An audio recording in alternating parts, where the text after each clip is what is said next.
Hello, this is Morey Stettner, and I'm the editor of Executive Leadership, and I'm here today with Danny Roderick, the president and CEO of Westinghouse Electric Company, a nuclear energy company based in Cranberry Township, Pennsylvania. Danny, thank you for your time today. Well, good, Morey. Glad to be here. Thanks. Now, you've had a successful career as I look back here on starting out in many years in nuclear plant operations and engineering before going into senior management. And as you reflect on your career, I'm curious if you could draw out any lessons you've learned on leadership, either during those years when you were involved directly in operations or in more recent years when you've been overseeing those operations. Well, Morey, I think the one thing that, as I've looked at other leaders and my own styles, that, every day just being able to show the passion and engagement with employees is something that drives us and makes us be able to implement our overall objectives. I think that as I've went to different companies around and in different industries, that constantly driving the fact that we want to accomplish the right things, that we want to stay as a company that is strategically focused of being able to look out and around corners and create the leadership structure to be able to do that so that we can get to market quick. We have a program that we call our FAST strategy, which is to be flexible, to be agile, to be strategic, and to be technically superior. And that focus has worked well for us. What was the genesis of that FAST strategy? Did that predate your arrival as CEO in 2012, or did you? No, I brought this in, and when I look at an organization and that is a larger organization, these are really the challenges that we have as markets change, and I think that if you have an organization that is a very historical organization like Westinghouse, that the ability to become more agile and flexible are very key attributes to be able to deal with the current changing economic and market dynamics that we see in our business. So in terms of a FAST strategy, how do you communicate that message to make sure it cascades down, that all four elements are in place and that people buy into it? There's a couple things that I've done that I think have been very effective. I was never much of a blogger, but I started writing a blog, and what was interesting to me is that we have about a 90% readership of that blog within 48 hours of when it's published, and I publish that every week. And it's been a very receptive way that employees can kind of read what's going on with the company, what my thoughts are on these issues, and what we have to do to improve. And I think the second thing that I did, when I came to Westinghouse, was I implemented a weekly phone call that records a message and actually distributes to all of our employees' phones. And it's a direct message from me once a week that talks about what went well or didn't go well this week, and what's going on with the company. So we talk about wins, we talk about losses, and we talk about safety, and certainly in our business we talk a lot about nuclear safety culture. How long is the call? It has to stay under 2 minutes because that's the maximum length that I have on the voicemail system. So, wow, that must be hard to reduce a weekly message to under 2 minutes. Well, it is. It takes a little practice, and I tell you, the other thing I thought was interesting when I started that was, the app that is downloadable. It was less than $12 to be able to record that right on your iPhone. So when you travel, you're able to do it from remote locations. So whether I'm in Asia or Europe or the United States, I'm able to record the message and then email it back to our phone system, which they can then load it directly up. So it was very cost effective to do, and it didn't take a lot of resources that we didn't already have in place to be able to create the ability to do that weekly voicemail message. How long does it take? A practical question. How long does it take for you to craft that 2-minute message? Do you write it out on a script the night before, or how do you prepare? Well, I try to take in terms of bullets of things that happen during the week, and then I ask my communication staff to try to come up with other things that I might not have known about, and then I just really take those bullets. I think one of the things I've gotten the most feedback on the voicemails is they don't want it to be like it's read, and so I stay very open and real about the discussion so that it doesn't come across as just some read document. And even though it's not perfect quality, or it's sometimes I record it with airport noise in the background, or wherever I am, it comes across very authentic. And I think that's the feedback that I've gotten is that it's really me just having a little conversation with our employees that's not just some perfectly scripted program. That's great. Now, you mentioned the airport noise. I know you travel a lot. Correct me if I'm wrong, but I think roughly half of Westinghouse Electric's business is international. Is that right? Yeah, actually 65% of our business is done internationally, and so we are a very large exporter of our goods and services, and so that keeps us on the road a significant amount of time because we have a very big growing market in Asia, and even in Europe we're seeing some new growth happen there for our business. So with roughly 13,000 employees globally, how do you manage such a far-flung workforce and motivate people who are really thousands of miles away on any given day, regardless of where you might be in the world? Well, and I think this is all part of that overall challenge. This morning I happened to have done a global all employees meeting, and so that is broadcast over 18 countries to catch every time zone of the world. So there's only about 2 hours of the day where someone isn't sleeping, so that's a challenge for us. But I believe very strongly that if you're going to connect a global team, the leaders have to be present and visible, and take the time to go visit these centers. And obviously, you want to tie as many together as you can. But I also have found that even globally, that our international employees, are taking advantage of that blog and taking advantage of some of the other things that we've posted, similar to a ability to do a live chat, but it's not live all the time. But even our global employees are taking advantage of that, and that's been well received in Europe and Asia as well. So to clarify, you mentioned earlier the blog that you've been doing and how 90% of the readership responds you have 90% of people reading it within 48 hours of you posting it. Are you talking about comments that they make above and beyond reading it? They're actually commenting? Well, we just measure whether they took the time to actually go to the website and actually open it and read it. So they actually took the time, but we actually send out a notification that says every time there's a new blog posting, and some people subscribe so that they find out about it maybe faster than even they would recognize it on the web page to say that a new blog is posted. And that has been a really interesting thing. I think there is some demographics play in it, though, because when we first started the blog, we immediately saw a very large migration of what I'll call earlier career people into the blog.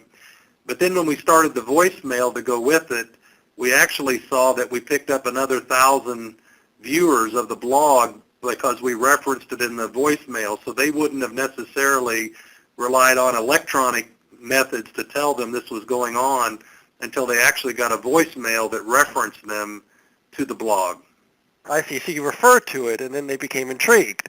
Right. And so where the voicemail is on their phone, they pretty well have to listen to that sooner or later. Right. Or their voicemail message is off. But the blog is purely optional whether the employees take the time and read it. So even, we had a leadership conference a few weeks ago, and, during that, each day we posted the leadership,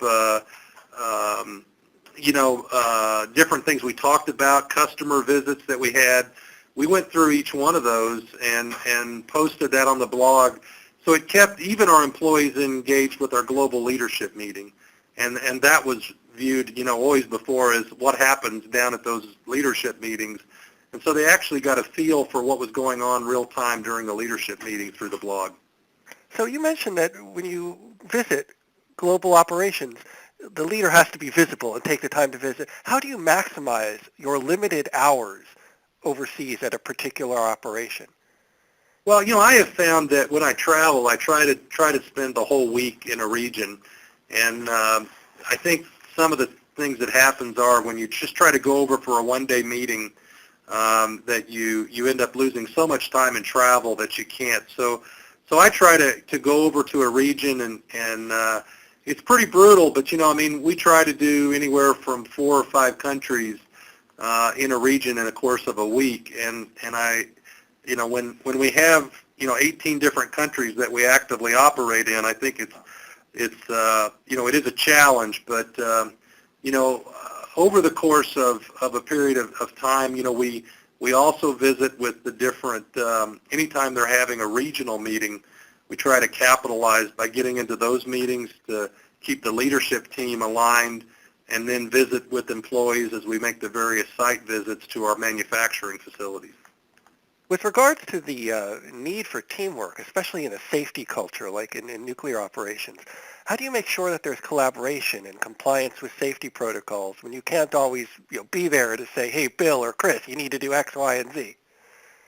Well, I think this has been an important thing. We've grown over 5,000 employees in the last 5 years, and as a result of bringing significant new employees into our industry, keeping that teamwork and especially the nuclear safety culture is incredibly important for us.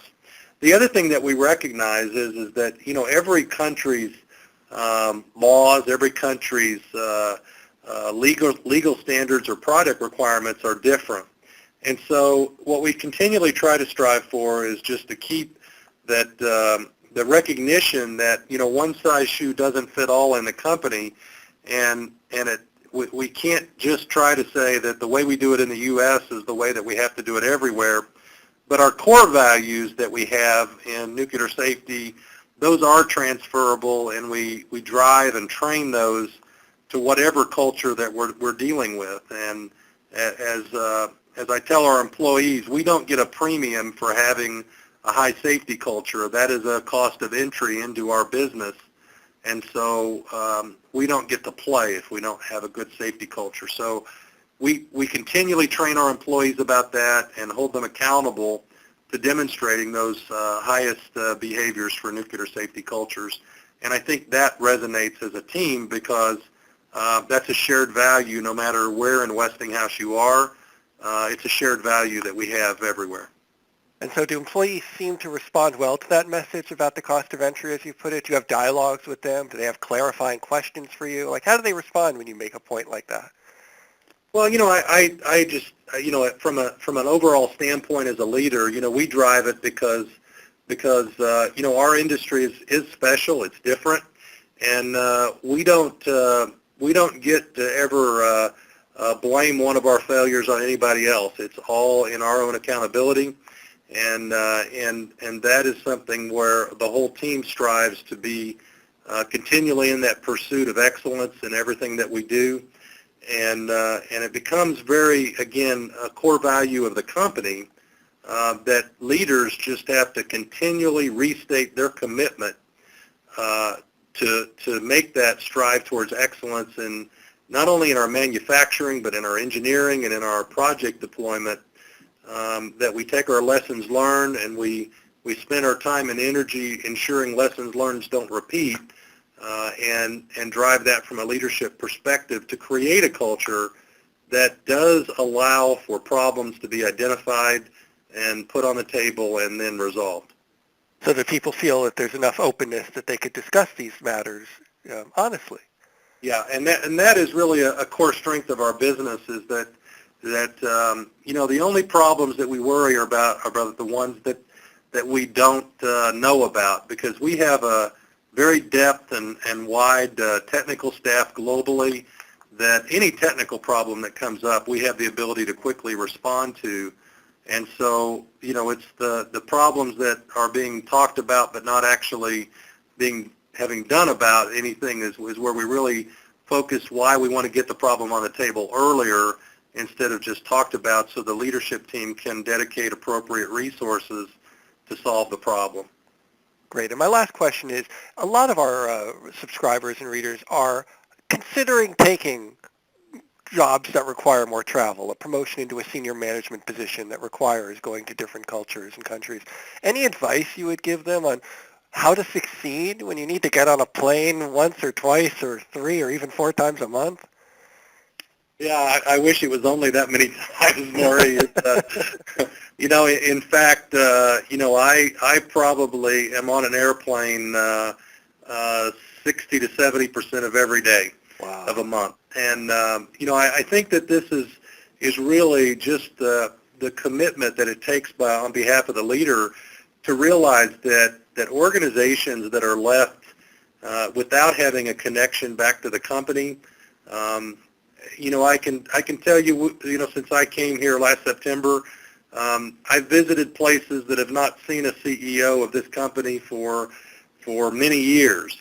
And, they want to have a connection with the company, and I really think that it's just part of the leader's commitment to providing the people with the leadership that they deserve, that we make the time and the commitment to go and achieve that travel. It's a very big commitment, but when I've looked around in my career and I see global businesses, the ones that are able to reinvent and reform themselves are the ones where the CEO is connected with its global employee team.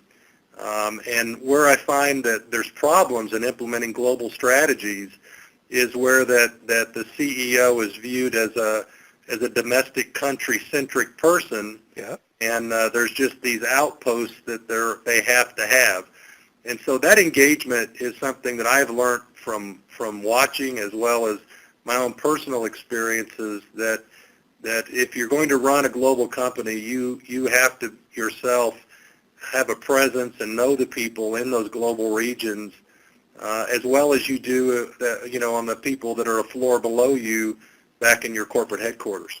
What was it like when those people saw a CEO for the first time in many years? I mean, was it a positive, receptive experience for them and you? It's actually just an amazing experience, because they light up, and you can just see in their face, whether you have a place where there's 500 employees or 2,000 employees. It is something that connects them with their bigger team, and that's how you avoid having silos to the degree that will form if they don't feel connected into the overall company. Great. Great insights, Danny. Danny Roderick, President and CEO of Westinghouse Electric Company. Thank you so much for your time. I appreciate it.